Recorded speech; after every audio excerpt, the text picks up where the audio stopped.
I'm Belle from Gardening Express, and today we're going to be talking about how to establish your hydrangeas once you've bought them.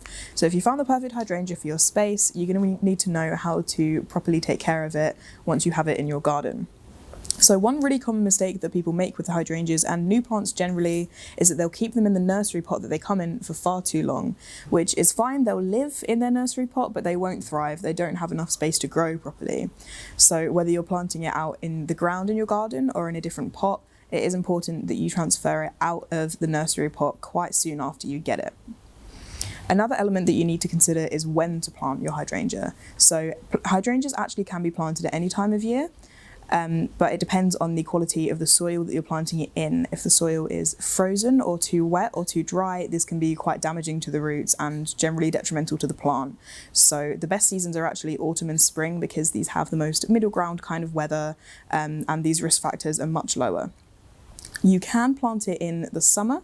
You just need to make sure that you are keeping up with the watering and not letting the soil dry out too much. So the other thing to consider is where you're planting your hydrangea. Now this will depend on the type of soil that you have in your garden, because if it doesn't meet the requirements needed by the plant, you might have to buy separate soil and put it in a pot separately, or you could also add things to your soil in the ground that you have to make it more suitable for the hydrangea that you're putting in there. Hydrangeas grow well in moist clay soils. The pH of the soil that you need will vary depending on the colour of the flowers that you're growing. There are test kits that you can get to test the pH of your soil, which can help you decide if you've got the right hydrangea for it, or if you need to add things in to change the acidity. So once you've got your plant in its new pot or its new hole in the ground that you've dug, you need to make sure to keep it nice and snug, fill in all the holes around the roots with soil and give it a good water in to help it establish properly.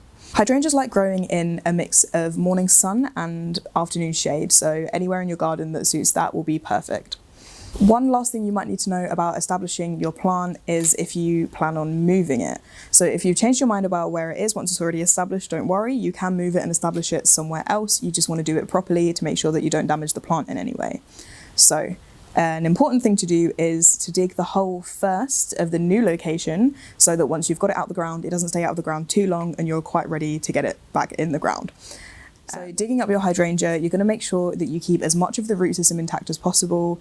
It doesn't matter if you break some off, it will survive, don't worry about that, but try and keep as much of the root ball there as possible. Hydrangea root balls are known to be quite heavy, so if you're working with quite a big plant, it might be an idea to get some help from someone else. So once you've dug up your hydrangea and moved it over to its new home, it's important again to fill in all the gaps around the roots with soil and give it a good water in to make sure that it's nice and comfortable in its new home and will establish properly.